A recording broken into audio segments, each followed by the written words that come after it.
Welcome to the Mike on Much podcast. I'm your host, Mike Veerman, and I'm here with my friend and trusted producer, Max Kerman, and also our pop culture aficionado, Shane Christian Cunningham. Hello. Guys, how are you doing? We're pretty good. Maybe let our listeners know why you guys are having a jovial little laugh there, Max. Well, this week I've been in Toronto hanging out with our friend Dan Hamilton. The band doesn't have any shows this week. So, I don't know, we've just been taking in the summer in the city. So it's been fun. We went out, you, Dan, and I, in the middle of the rainstorm. In the flood. We'll get to that. Okay, we'll get to that. And then we ran into Shane last night, too. Well, I organized it. Okay. Because, I found out who the mystery person on the pod was. You were saying that you wouldn't say his name. Yeah. But you were saying someone was saying that I never reach out. Yeah, to the you gang. never say, you just get insulted if you didn't get invited to things. So that person was Dan Hamilton. Yes, it was. So Dan kind of, I think, listened to what I was saying and he understood that Dan's kind of the leader of the group. Sure, yeah. So then Dan started actually reaching out to me. He's like, there's an Arctic Monkey show. Do you want to come? And he started having me in his, we were texting with one another. And I was like, okay, so Dan's my friend again. And then, so last night I was like, Dan, what's shaking? And he was like, so you did the thing where you poked the bear. and he's like, Shane, thank you so much for texting me. That's so formal. And he's like, but I have a charity. I guess you were involved in a charity ping pong thing. Yeah. Our friend was posting a charity ping pong tournament for victims of the Danforth shooting. So, did you didn't plan it? I mean, I played a little bit. Okay. It was more of just to donate at the door kind of thing. Okay, but yes, point is I partied last night with the gang. You did. And I guess I'll talk about it at the end because it was kind of an interesting night. Are you saving it for the dessert? I think that's the tease for the dessert. I might as well. Okay. Yeah, all right. So listeners, now you know. Or just skip right to dessert if you want to hear what went down last night. Yeah. But before we get to that, guys, today on the show we have Chromeo. Yeah, the Montreal Funk Lords is what I like to call them. Their fifth album, Head Over Heels, is out right now, so check it out. Before we get to those guys, we'll get to that interview in a bit. I like those guys a lot, actually. Yeah, that was a great chat. What's been going on in our lives, dudes? I ran into a member of your band. Well, really? Who? So my wife is pregnant. I think that our listeners may or may not know that. Congrats, Mike. Thank you so much. I'm sorry I hadn't let you know yet, Shane. But because she's pregnant, we had a midwife appointment that I had to go to yesterday, actually. That's so right. Around 1:30 in the afternoon, I go to this midwife appointment. I walk in, and there's Danica. She's sitting there, and I go, hey. And she gives me a smile, and she points to her right. But it's kind of like a nervous smile. So I'm like, what's she pointing at? And I look over, and there's Tony and Scarlett. Yeah. And did Danica forget Scarlett's name? We'll get this. So for our listeners, Tony's the keyboard player in your band. And obviously, Tony and I know each other. And Wait, he's a midwife? That's nuts. He's our midwife. Wonderful hands. Play the keyboard and deliver a baby. So anyway, I see Tony and I see Scarlett. I'm like, hey, what's up? They're like, hey. It's the first time I saw their baby Oscar. Super nice, super nice. But then I sit down and they go into their appointment. And Danica goes, oh my God. And I go, what? And she goes, because I follow Scarlett, who's a very prominent photographer, on Instagram, and I follow Tony. When they came walking in, I go, hey guys. But she's like, they don't know me. She's like, maybe I met Tony once a year ago. And she's like, and I've never met Scarlett. Yeah. So they both just kind of looked at me like, hi. And she goes, so I was immediately like, oh my, what do I say? She goes, I'm Mike Veerman's wife. And then they're like, oh, hi. But it's that thing where you recognize someone from social media. So you say hi, you know each other. Of course. And it's how was your meal last night at the Italian restaurant? Weird details about them, despite the fact never having talked to them. Yeah, but they were very sweet. And then we all just hung out and did baby talk. And I'm like, cool. oh my God, this is my life for the next 20 years. I'm happy, man. No, I'm kidding. I'm thrilled. But there was a lot of baby talk. What is oh, how are you, cutie? And all that was Tony. That's how he speaks, actually, for those who've never heard him talk. We're just talking about what do you do after the baby arrives? Because now they've had their son Oscar, and the midwife comes to the house. And I was just trying to make a joke that you were actually talking in baby voices. I'm a little off today. Yeah, we'll get to that in the dessert. Yeah. What else has been shaken? Well, do we want to talk about the flood, the Great Flood? The Great Flood of 2018? Yeah, that ended up being a great night. Well, actually, I'm going to go back a little bit right before I met up with you guys. So on that night, which was a Tuesday night, I believe, I was actually doing a thing for The Nut. That's right. for ASICs, and manager Ash was on the panel. Yep. What had happened is the Nut had reached out and he was like, "Hey, would you be willing to kind of?" It was like a panel with Live Nation and ASICs, and you basically discuss like working in the music industry and your experiences and advice and all of this stuff. So it was going to be myself and Ashley, your manager, and Madeline from Universal, and Mark Russell from Live Nation. We're all going to be in this panel discussing these things, and the Nut was going to moderate it. Yeah. So this was the setup. I'm like, yeah, sure. It's down the street. I'll show up in Wax Poetic. I don't know. He's like, there's some free shoes in it for you. I'm like, fucking A. I'm like, I like free shit. And to be honest, I'd never worn ASICs before. How are they? I haven't taken them off my feet. Oh, cool. Yeah, I'm not being like a shill because I got free stuff, but they're actually amazing. Do you guys wear these shoes? They look cool. They look cool. I like those a lot. You made a good selection. Thank you. So, okay, we'll get to that part in a second. Here's the sad part. So I was at a cottage this weekend, and I got a call on Sunday from the Nut, and he said, "Hey, Mikey," he goes, "This panel we're supposed to do on Tuesday." He's like, I've got really bad news about his dog Hudson. He has 2 dogs, Phoenix and Hudson. He's like, I think we're gonna have to put Hudson down on Tuesday, which is really fucking sad because Hudson, it was a great dog and he was a rescue dog. And he says, I don't think I can do the panel. He's like, can you step in and just moderate it and basically run point guard? I was like, yeah, man, whatever you need. I was like, 100%. I'm like, you take care of your business and all that stuff. So the Nut was out. R.I.P. Hudson. That sucks. Our thoughts are with the Nut because honestly, we haven't seen him all week. I think he's taking it hard as anyone would that loves their pet the way that he does. So anyway, did the panel. The cool thing about the panel, shifting gears a bit, is that I walk into the ASIC store on Queen Street and they organize us like right away. They bring us upstairs and they're like, okay, before we do the panel, and they show us the whole wall and there's like 110 shoes up there, and they go pick whatever you want. Oh wow! So we just got to choose. So everyone on the panel got to just pick a pair of shoes. Which is pretty awesome. Do they make you slap them on your feet before you do the panel? Oh yeah, they do. Yeah. Okay, they want those photos probably. Yeah, and Mark Russell who's a great guy, was wearing a Lululemon shirt, but it was the smallest logo on the back of the shirt, and they're like, do you mind switching into another shirt? He's like, yeah, sure, whatever. So they give him this shirt that just says ASICs across the front. So the panel went great. Everybody was really good and thoughtful, and it was a cool little crowd, and it was really, really fun. And I was happy to fill in for the Nut and run point on that. This pod is just us telling stories about free stuff we get. Is that what it's becoming? That's basically what we need to shift gears. So anyway, so after that, I come home with my new shoes. Yeah. And then you and Dan were like, hey, we're feeling a little sussy. Why don't you come down to the apartment? Because again, we live in the same building. And I'm like, all right, fine. I come on down and you guys start mixing up vodka sodas right away. Well, it was one of those things where it's like Dan and I went out for dinner and then we were walking down King Street and we were passing Roy Thompson Hall. And there was this like patio party going on like in the basement level of Roy Thompson Hall. And then there was just like these bartenders who kind of recognized me from the street. So we were like, 50 feet away from each other. But I was just kind of like looking over the ledge, just being like, what is going on at this party here? Because there was a stage and there was like musicians and stuff. And I was just kind of like observing. And then they just like waved us in. They're like, come in.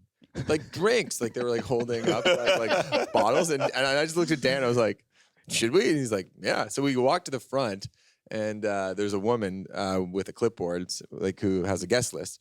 And then I was like, hey, I'm probably on this guest list. Wow. And then she's like, what's your name? I'm like, I'm with the Arkells, and like doesn't mean anything to her. So I'm like, fuck, okay. And then I was like, probably Universal Music. And then she's just like, when you say Universal Music, it just sounds just official enough to be like, okay, like that did the trick. And then we went in and like saw some people that we knew. We left with like a Roots gift bag. It was a Roots party. Wow, what shit. So anyway, so that was like one of those like moments when like you're gonna go, fun stuff might happen, Yeah. Yeah. So anyway, so then we got in an Uber. We went to a bar on King Street West and immediately basically shut down because the place started to flood. Like it was flooded. Every place on King Street West in downtown Toronto, basically. Were you guys getting wet? Well, we had to. It came to our table basically, and then they were like, "We're shutting it down." It was like 10:30 or 11 at night. We're like, "Wow!" So they last called everybody. Well, I knew we were in trouble when we left the actual like my apartment building just to go to the Uber because it was literally maybe a 5-foot run, and in just the run from the lobby to the fucking Uber, we were soaked. Like that's how aggressive the rain was on Tuesday night. I felt like. Yeah. So we left there. We sprinted to the next place over to see if they were open. It was the Keg, and that was the doors were locked, but luckily, like this kind server let us in. and hover there, and then like, okay, we're closed, and so then we sprinted to the next place. It was just like whatever Kept was running open. to everywhere, and everyone was flooded. Like, Yeah. and there's like, oh, our bar's flooded, but you can. The one guy lets us in because he was an Arkells fan. So then- Yeah, so basically the one bar, beer market, ended up like, staying open just for us. Just Because you're famous. Wow. It's a good life, man. Roots bags and bars are being kept open. It was a great night, though. yeah, it was really fun. Mike was very funny. Mike was in like prime Mike funny mode. Like we ran into like people, and he was just like telling the funniest. I've never laughed harder. Seriously, Mike was. You know when Mike's in that sweet spot? Of course. Yeah. Right before he's too drunk. Yeah. Right before he falls off the cliff. Yeah. We He all was- have that sweet spot. Yeah, but he was in that sweet spot for like a solid like 2 hours and making jokes and like callbacks. You know, in other news, it was just kind of the opposite of sort of like rock star treatment. My mom got really mad at me yesterday because she's usually like, we get along and she's generally like proud of me, but there's been like 2 instances lately where she gets so frustrated with me. Yesterday, I had boarded their car because they were away in Europe. And she was like, make sure you fill up the gas, honey. You know, we're letting you board the car. And I didn't do that. And then she was just kind of giving me silent treatment around the house. And then finally she was like, why didn't you fill up the gas? Just Wow. yeah, she got really mad. And then about a couple months ago, I don't know if I told the story on the pod, but I was sleeping over at my parents' house.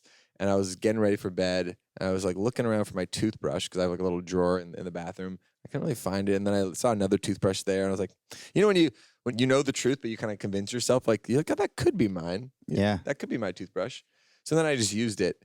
And then the next morning, I woke up at like 8 a.m. I was like walking down the stairs. My mom's like making the bed in her room. I'm like, hey, morning, Mom. I'm like half asleep.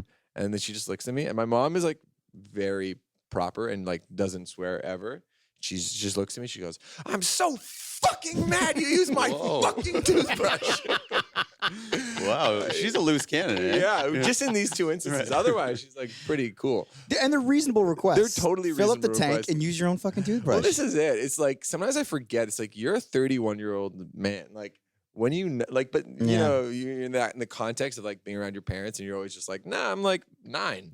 Yeah, but you've luckily been able to have this like extended adolescence where you'll just show up at Dan's and strip your clothes off and leave them on the floor Yeah. and then borrow Dan's shirt, use his toothbrush. Yeah. And that's just how it goes. Yeah, I know the kind of people I can't do that with. Yeah. Like Mike D in our band would have none of it. You know, like Mike D and I know that we, you know, probably can't live together because he'd want to kill me. But there are some people in my life that tolerate it more. Like your brother and Al, like as roommates, like we're all very easygoing when it comes to like Right. that stuff. Dan seems to tolerate it a Oh, lot. Dan's very He likes tolerant. capitalizing up it on his Instagram.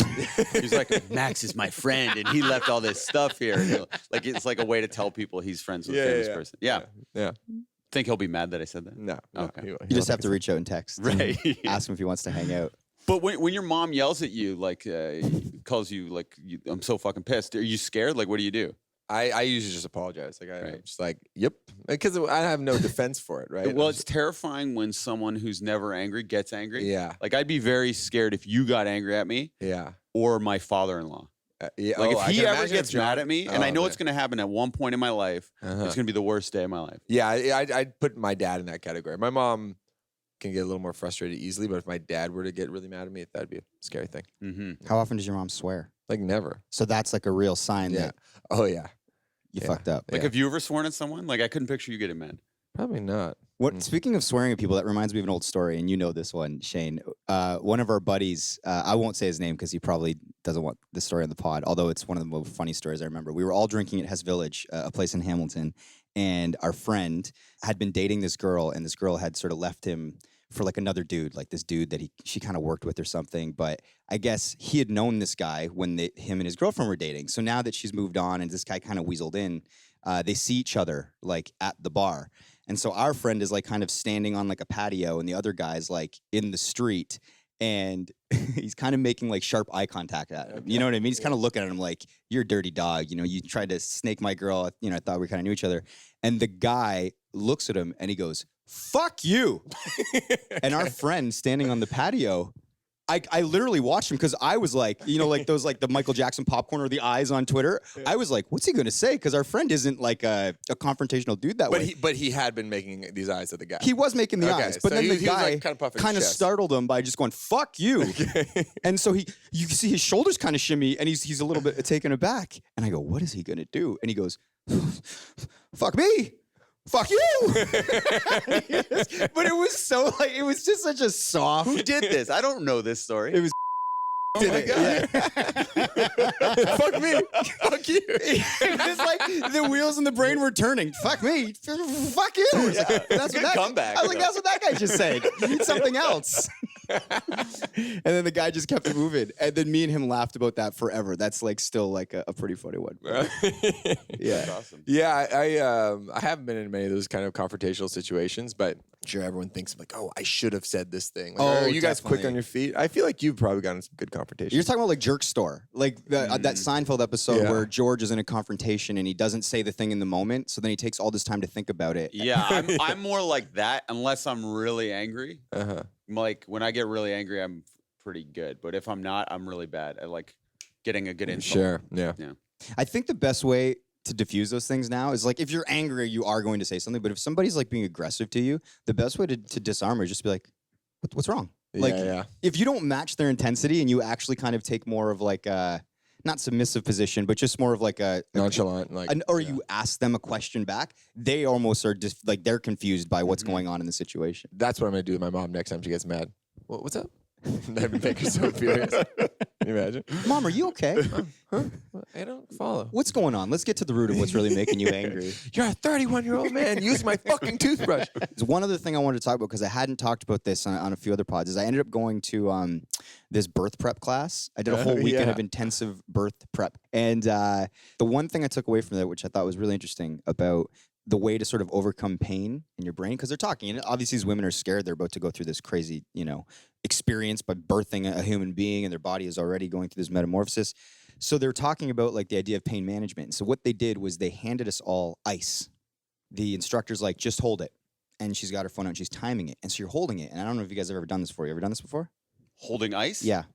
Uh, Like for an extended period of time. no. So if you hold the ice and she goes for a full minute, I'm telling you, by like the 25-second mark, the ice starts to burn your hand. That's just the way Oh. it goes. So if you were holding ice right now, you'd be holding it, and she's like, don't let go of it until I tell you to let go of it. So we're all sitting there, but you start to like, you feel it. You start like kind of like moving your leg, and you're like, and then at the end of the minute, she's like, okay, put the ice back in like the cloth that she gave us. So then we put the ice back in.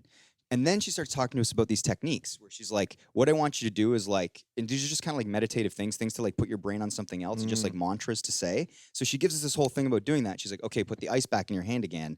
And then you do the technique while you're holding the ice. And then she's like, hold it. And she's like walking through the technique. She goes, okay, put it down now. She's like, how long do you think you were holding the ice that time? We were like, I don't know, like 30 seconds. She was like, it was exactly the same time as the Oh, first wow. time. So it was That's like cool. kind of this like mental, I found it the most effective because I was like, oh man, that like actually works. And so what I'm saying is that I have now gone through the pain of holding ice in my hand for a minute. So I feel like I understand birth implicitly. Wow, yeah. Yeah. So The Ring of Fire, it's called. Yeah, you've been through it. what's that? They call the Ring of Fire, unless I'm wrong, but it's when the babies comes through the vagina. Oh, I got to do some more reading. Yeah. I still got some time. Mm-hmm. Guys, do you want to get to Chromeo? Let's get to Chromeo. This has been a loose one today, I'll tell you. Actually, before we do that, Shane, is there any updates on the intern contest, or are we going to do that in the dessert? Oh, yeah. I wanted to say, because Max kind of fucked up the schedule. But anyway, that'll be on next week. We'll do not this pod, but the next pod will be the intern contest. Yeah. Okay, so Chromeo. We went to the show that night. We were actually pretty blown away because of how much they put into their stage Yeah, show. the investment into the production of their tour is always really impressive. And I follow them on Instagram, and like the way they've curated their Instagram, it's very stylized. They have this like 80s R&B like aesthetic, and they're really, you can tell they've put a lot of thought into not only their music but just their presentation. And I've been a big fan for a long time, so I was very excited to sit in on this one. So you're legitimate. So I'd never really listened to them. I know they like their hits, their music kind of floats around. But then when we went to the show, I was like, okay, let's see what this is all about. And I'm going to be talking to these guys tomorrow, so it's good to sort of check out exactly what they're doing. And I walked away thoroughly impressed. And I was very interested to see what kind of dudes they were going to be when we talked to them, because their show is so sort of like a bit throwback rock and roll. It's kind of tongue in cheek, but it's also like sincere. And it's kind of got like, kind of a bit of everything, I think, the way they just sort of present and the way that they operate.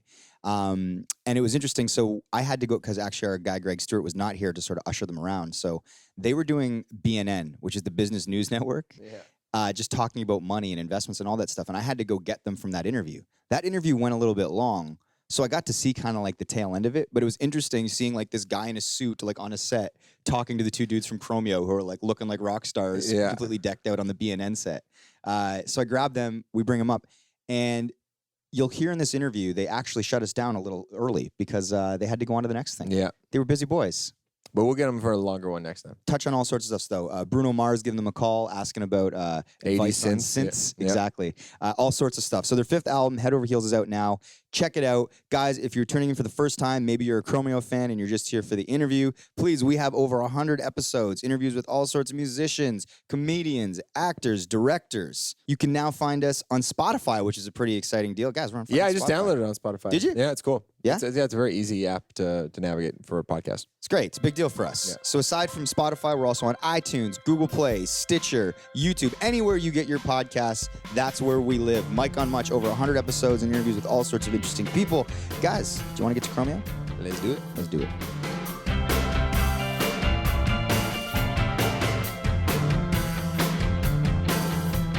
Great show last night.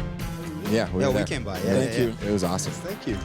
Well, first off the bat, I was really impressed with the stage setup. Thank you. That you guys are rolling through. Like, I walked into Danforth, and I was like, fuck, they got a whole thing going on here. Yeah. You bring that everywhere. Yes.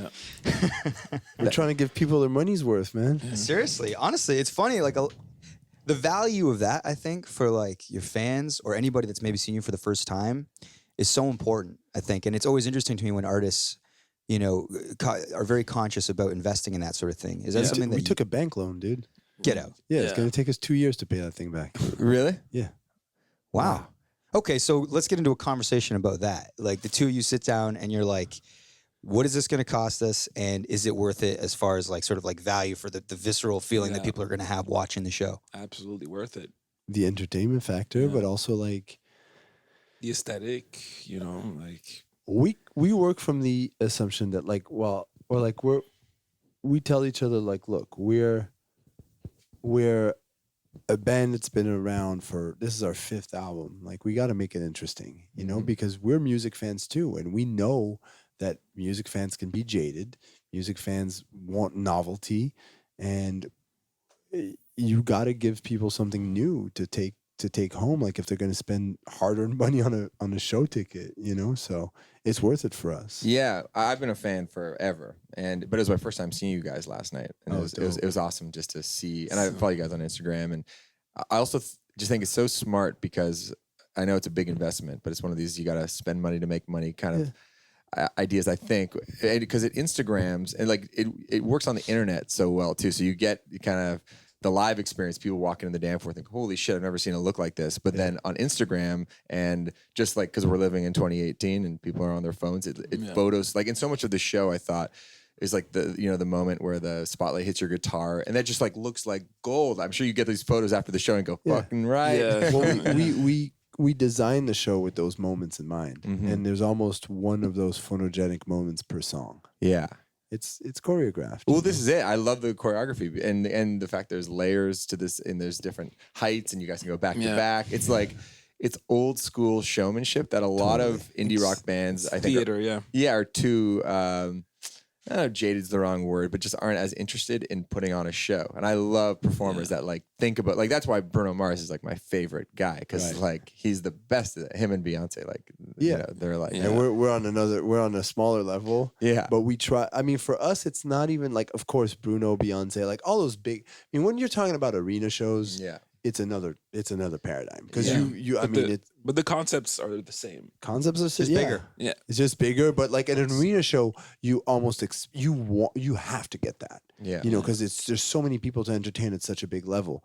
We bring it, us, like our influence, so to speak, is almost like, you know, we look at old like Iron YouTubes Maiden. of like Kiss, Iron Maiden, it's like, you know, Iron Maiden and Beyonce, like that's sort like of Kiss Live at the going, Spectrum, the 1983. You know what I'm saying? Yeah. Like, and they had their whole theatrics there too. There was smoke. There was, you know, the Alice Cooper. And You so know, we this bring guy's that to like eating dance fake music. bats on stage. Yeah. Like, and there's some stuff like you like, is that a little corny? But then you do it and you're like, no, this is the best. That was like the highlight of the no, it's show. entertainment. Yeah, we And did. our whole music rides that line anyway. Of I course. think so. Well, Max, you just mentioned Bruno Mars, and I'd read a thing that Actually, no, I told you this. That is true, actually, that you guys are maybe the go-to dudes for 80 cents noises when it comes to Bruno Mars. I mean, he calls. I've P. heard that he calls you. I want confirmation on P. that. No, I he's would- called me a couple times. I ain't picking up. Just kidding. So when he calls you, what's that conversation like? For He's like, mostly interested in the talk box. oh, interesting. Ah. Yeah, And he just I likes was your working stuff. on his 24-karat intro. Yeah. and my boy, Tonight. and my boy, Mr. Talkbox, ended up doing it. Oh wow. I mean, he's a beast. You Yeah. know, it's just like, yeah, he's a beast. Like it's like the talent on with that guy's next level. Well, that's what makes him good though. Is he's probably observant, and he goes, "Oh, these guys have their ear to the ground on like this shit and Yeah. know it super well." So I'm gonna have a I conversation. mean, he obviously went for the old school funk, late 80s, early 90s thing, and he was like, "All right, zap, these guys know, let me Yeah, copy." but like, yeah, he could do anything though. Like he could do a next album of probably like power ballads and shit, Sure. because Yeah.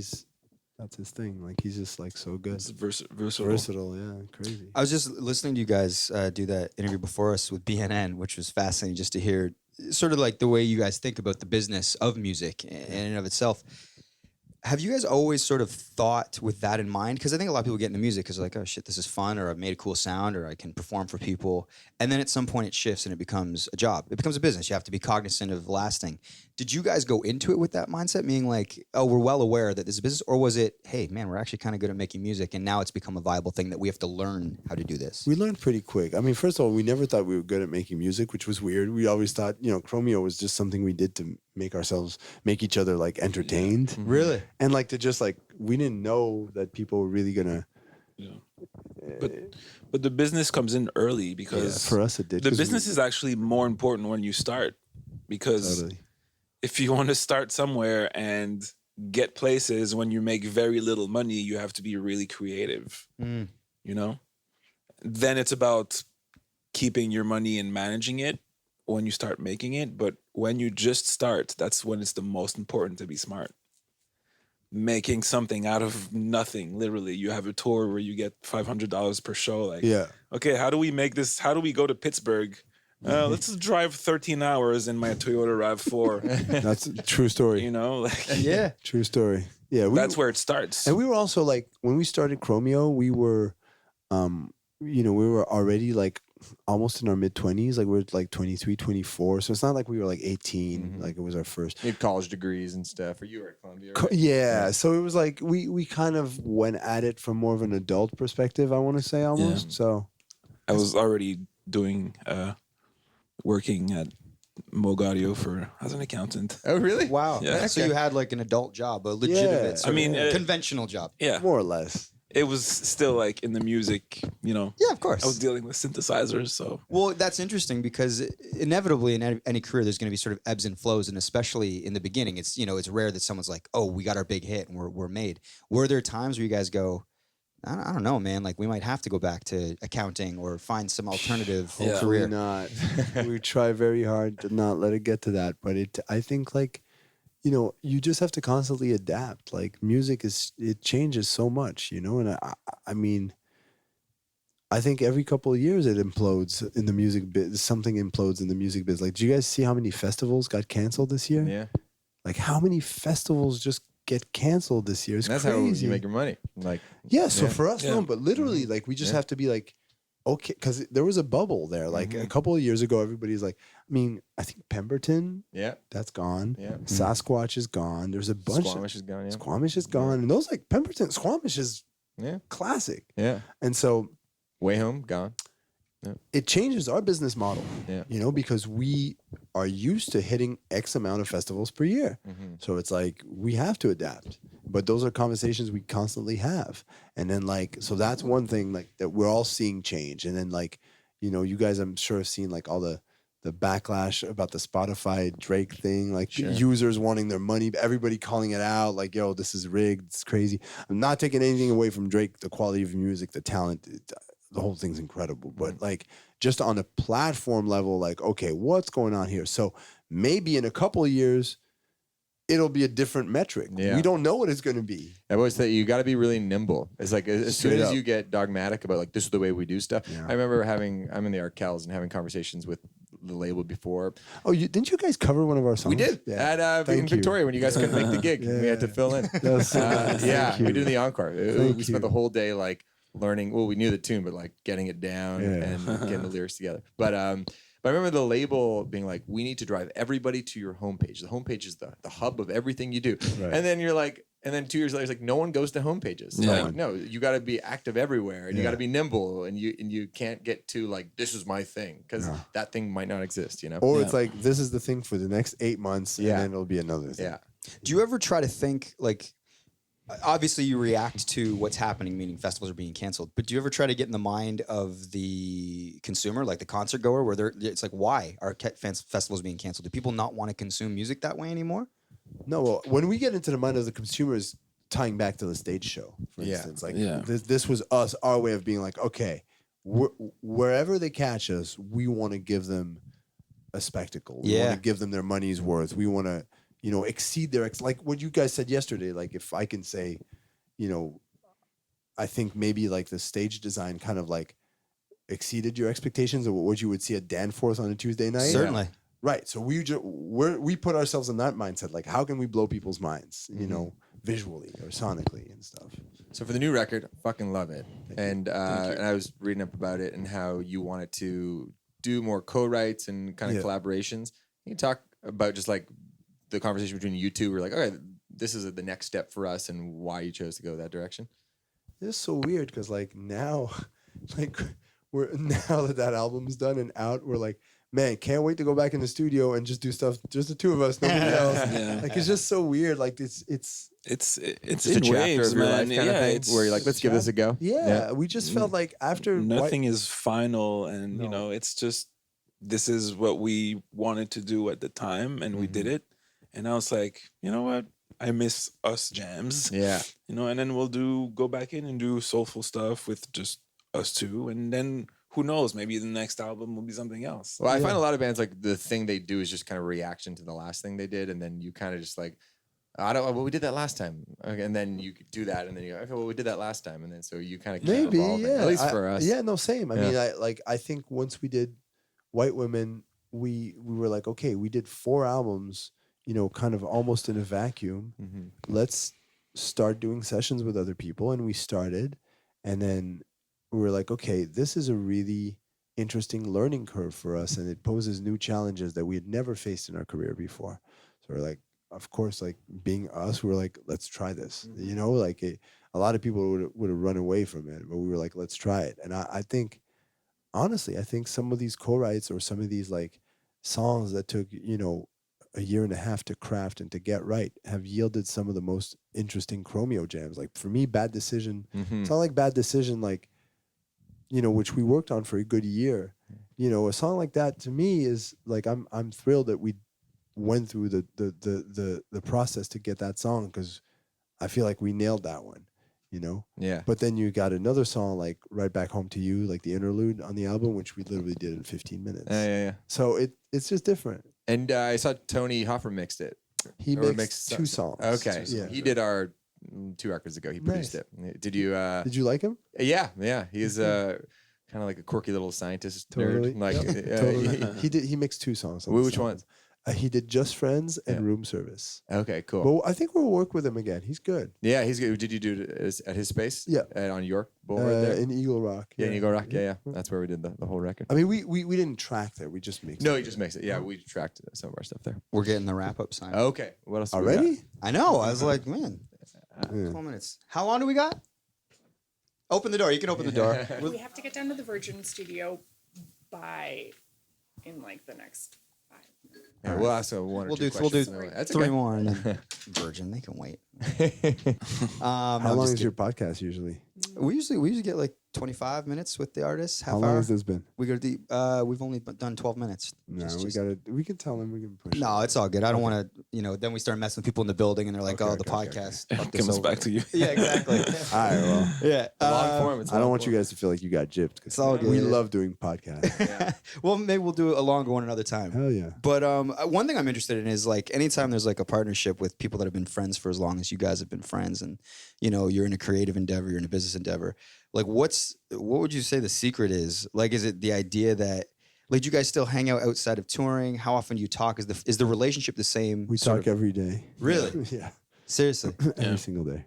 You know, that's all we do. We're either in the studio or on tour. Yeah. And I mean, like you on know. the like when we were in New York, we would like go see movies and stuff. Yeah, Like yeah. we didn't do it as much in LA because I think we were like so focused on this album. Like that's the thing is when we're talking about like this album, like there's like a level of slickness that we wanted to achieve on this record. As like since you know our catalog, you probably hear it. Yeah. Like we really wanted to make like the slickest Chromeo record on earth. And so it took a lot of hours. Sure. And now we look back, we're like, all right, this is the slickest Chromeo record on earth. Yeah. And like, I don't know what's next. It doesn't mean the next one's got to be just as slick, but we had to hit the slick mark, you know? Well, no, it sounds amazing. Yeah. Do you guys, like, when it comes to, like, it seems like you guys are super aware of every aspect of Everyone. the business. How cognizant are you? Like, do you read reviews, good, Yeah, bad, all yeah, that? yeah. So, I'm interested, and I ask artists this all the time. Does it affect you if it's something like negative, or Of course. build you if it's something big? Really? So, like, you do put stock in what others say in that sense. Yeah. Yeah, of course. Because it's 100%. And like, keep in mind, like our music straddles such a fine line between good taste and bad taste for some people, between self-aware humor, between some, we've been accused of parody, pastiche, and there's a fine line between that and an homage. And we're super, like, as you guys see us, we're very earnest, but we're also smart asses. You know what I mean? I can tell you're just trying to make each other laugh when you're writing lyrics. Like there's some lyrics where I'm just like, I bet you they fucking howled after they came up with that line because it's so fun and playful. But at the same time, it's like that sort of like highbrow and lowbrow juxtaposition can get lost in translation with some people who aren't already like Chromeo adepts. So like, no, we read everything, and you know, even if it's a scathing review, it's an opinion, and it's like, all right, that's what a person like this reacts, or a publication like this reacts to our music right then and there. And like, it stings when it's shit, and it's great when it feels great. But I like being aware. But me more so than P, I think. He doesn't care. I don't care. What makes my blood boil is spreadsheets. So He doesn't give a shit. You're like, if I don't have to deal with that, then He doesn't I'm happy. care. Like, he doesn't care. But I think again, like you guys see, we have different roles. Of course. Yeah. I have to keep my tentacles out and just keep like take the temperature everywhere. I've got to keep Your numbers in line. my numbers in check. I've become so detached from reviews personally, only because I just view it, and this is really crass, as like a possible marketing opportunity. Because I feel like music criticism these days like doesn't move the needle and isn't as important. So if you get a Because great review, everybody has access to everything, and everybody is now their own music reviewer. critic. Yeah.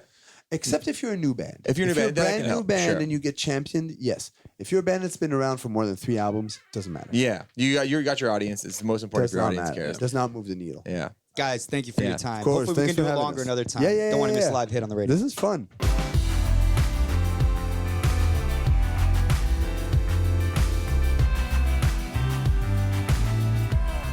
Welcome to the desserts.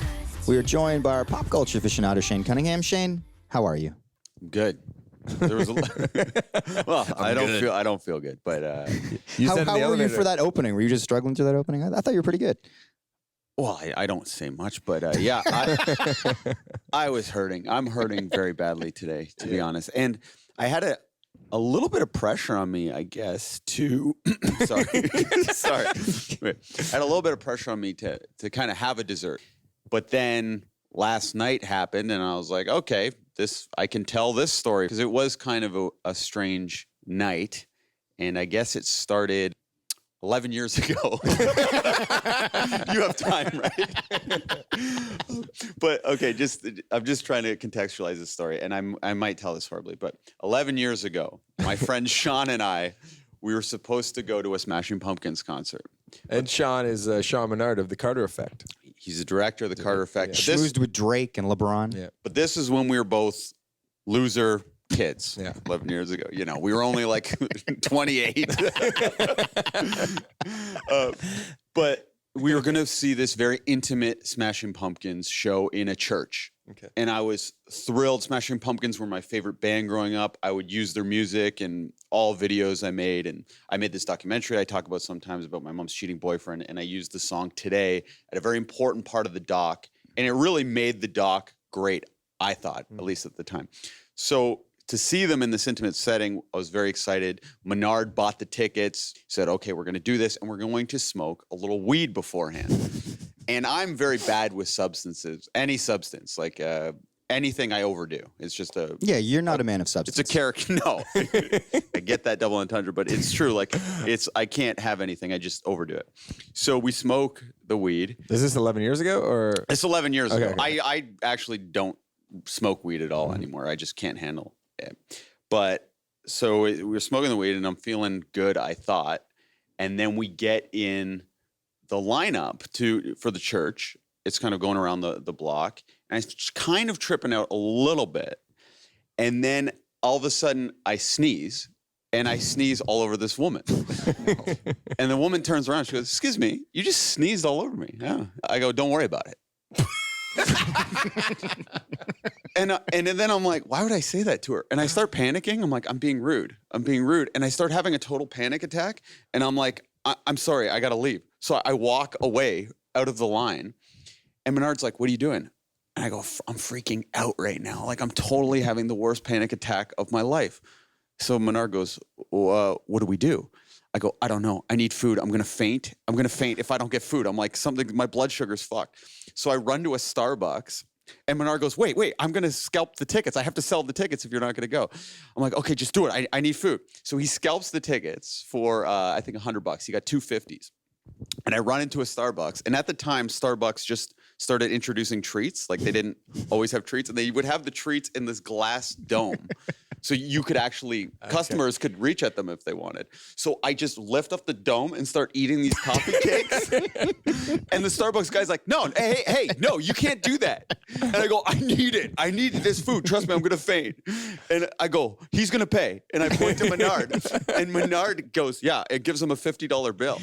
And I'm grabbing drinks too, like I was drinking, because I'm really thinking I'm going to die. That's the number one thing you think is going to happen when you're having a panic attack is death. You have this irrational fear that you're going to faint and die. Mm-hmm. And then the guy takes the money. He goes, this isn't real. He goes, this is counterfeit money.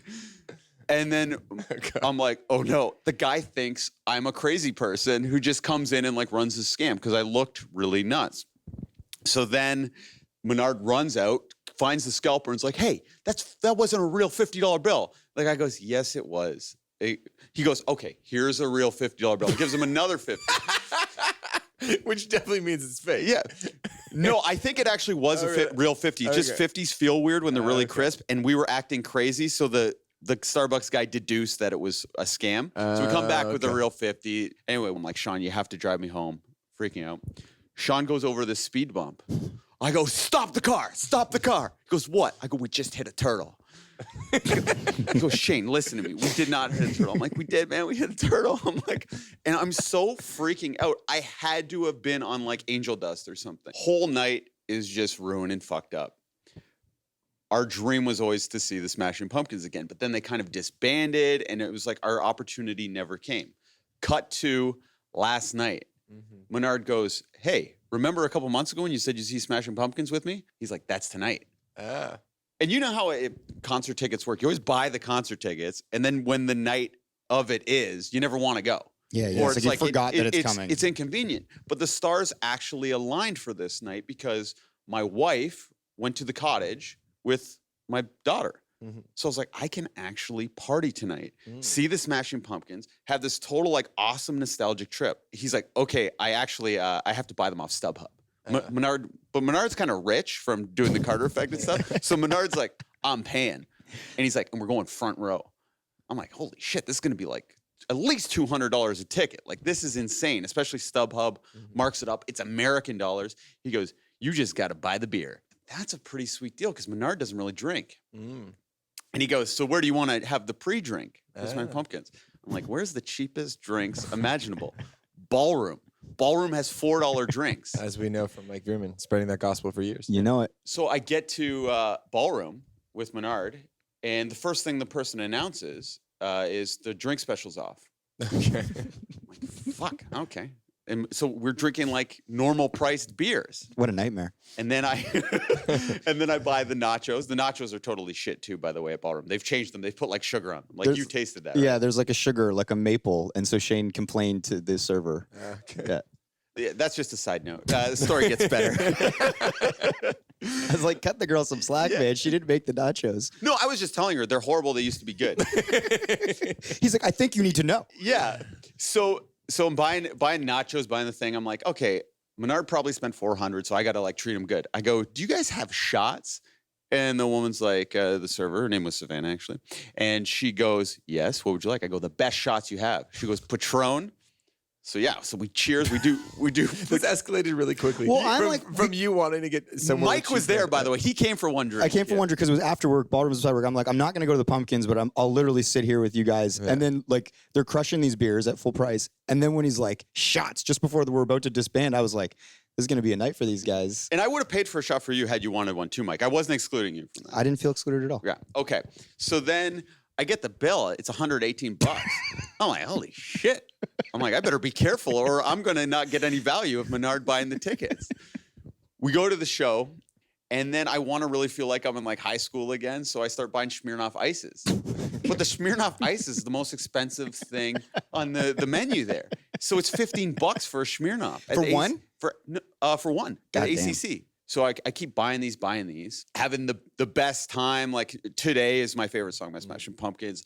I record Billy like I'm like inches away from him or pretty close. I zoomed in actually on Instagram, but it seemed like I was inches. I spend maybe 100, 120 there on drinks. It was pricey. Doing the math, I'm like, okay, I really got to cool it or I'm not going to get any value from this. value. Yeah. Well, because I want to come out on top, right? Yeah, of Otherwise, it's like I might as well have just bought the tickets. Yeah. So then you guys are partying, and I want to prove that, I still go out because Dan's out there too. Yeah. You put out a feel. You poke the bear. Poked the bear, and the bear responded. He said, there's a celebrity ping pong tournament that you're... The celebrity. A charity ping pong tournament? But then once Max showed up, Yeah, then it became a celebrity ping pong tournament.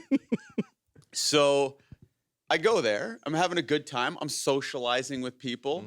I'm, I wouldn't say I'm being like Mike Veerman funny in the pocket, but I'm okay. I'm being very nice to everyone. I'm like making the decision, do I have to take the bus back to Hamilton or do I party all night? And when you I like that those are the two extremes. Two options. when you commute though, that's a very if anyone who's worked in Toronto and lived more than an hour away, once you miss that bus, you better have a good night, or you should have just got the bus. Yeah.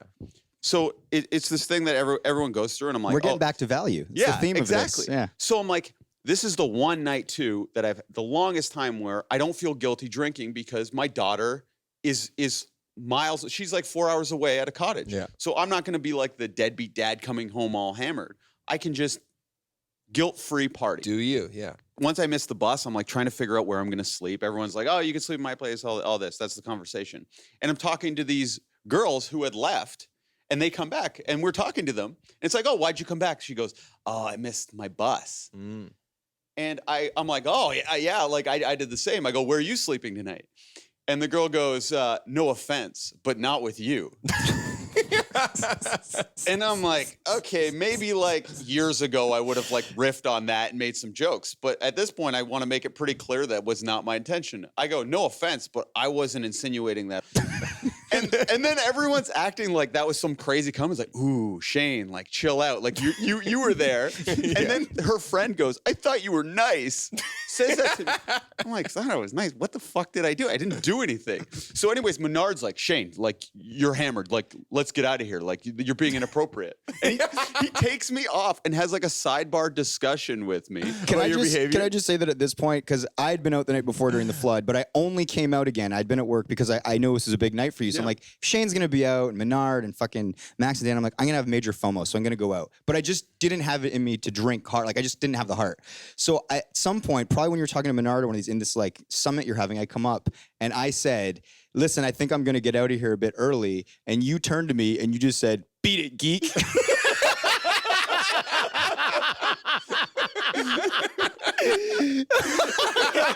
All right, well, it was nice hanging.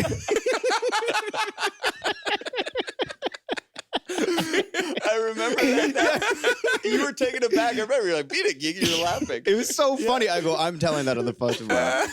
You go, fine. Fuck you. So maybe I was on fire. I don't know that. So then Menard's like hammered too. He's probably more drunk than me. He's like, listen, he's like, you're drunk and you're being rude to those girls. I was like, Menard, I'm not going to say I was insinuating that I was going to sleep with the girl. He's like, yeah. He's like, actually, you're right. He's like, that's exactly what you should have said.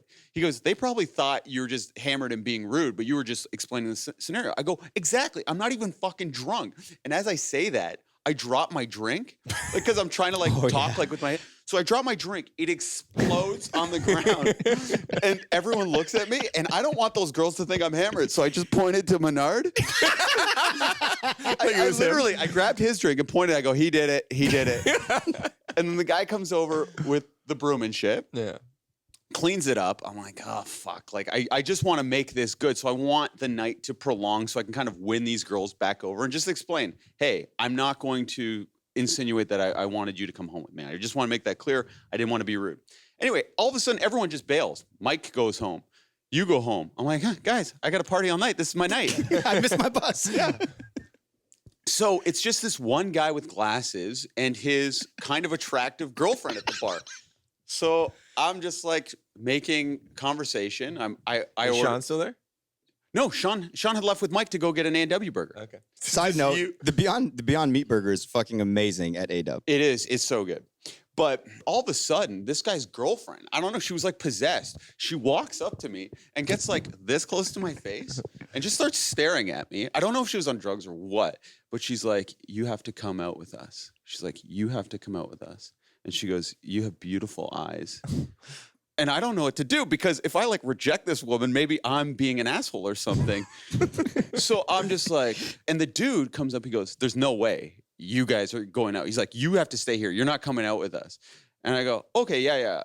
I'm not going to come out with you guys. So I was like, this is weird. So I'm just alone at the bar. And I'm like, where the fuck is everybody? So I look for Dan Hamilton. I'm like, oh, I saw him go up the stairs. So I start walking up the stairs. Who do I see? Intern Erica coming.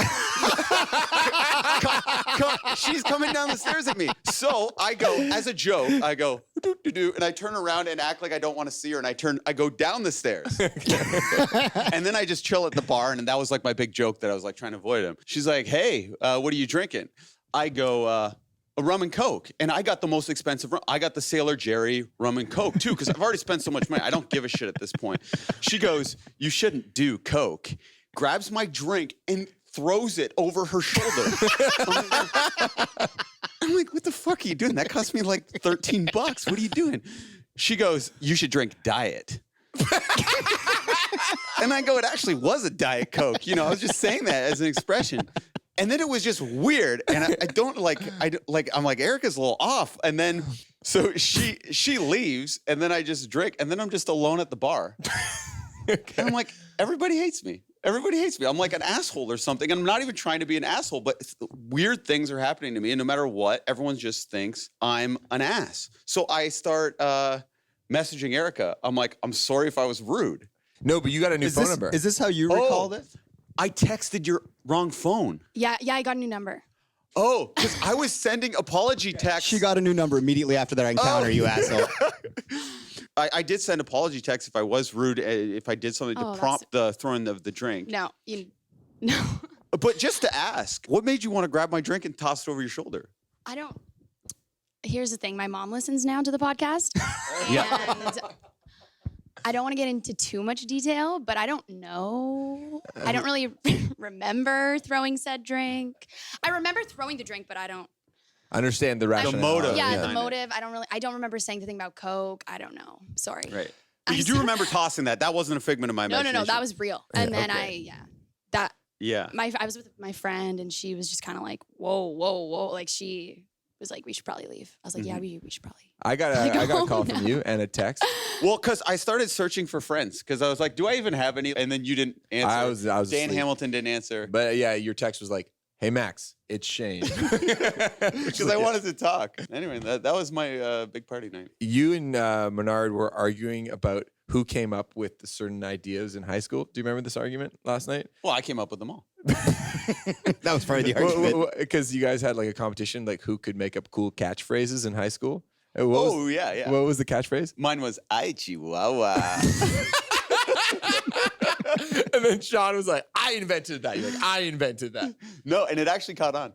Yeah, in our high school, people would say "Ay Chihuahua." What was the other one? There's one other funny thing you guys were bringing up. I came up with. I used to go, "Tell me about it." See, these work. That's it. That's all. That's our episode. Thank you so much for tuning in. Thank you to Erica for this is like their third episode in a row now that she's been here. Thank you to Chromeo. Thank you to everybody that listens. Mike on Much can be found on Twitter and Instagram at Mike on Much. You can subscribe to the show on any platform that has podcasts. Spotify, do it. Huge thank you to Tara Paquette, Jenna Gregory for putting together the artwork, Webby D, the patron saint of the podcast, Justin Stockman, Whole Greg, gang. everyone. Greg, Mike McShane. Yeah. The Mike on Watch podcast is produced by Max Kerman. I'm your host, Mike Vierman. See you next week if we don't die on the weekend. Hey, Chihuahua.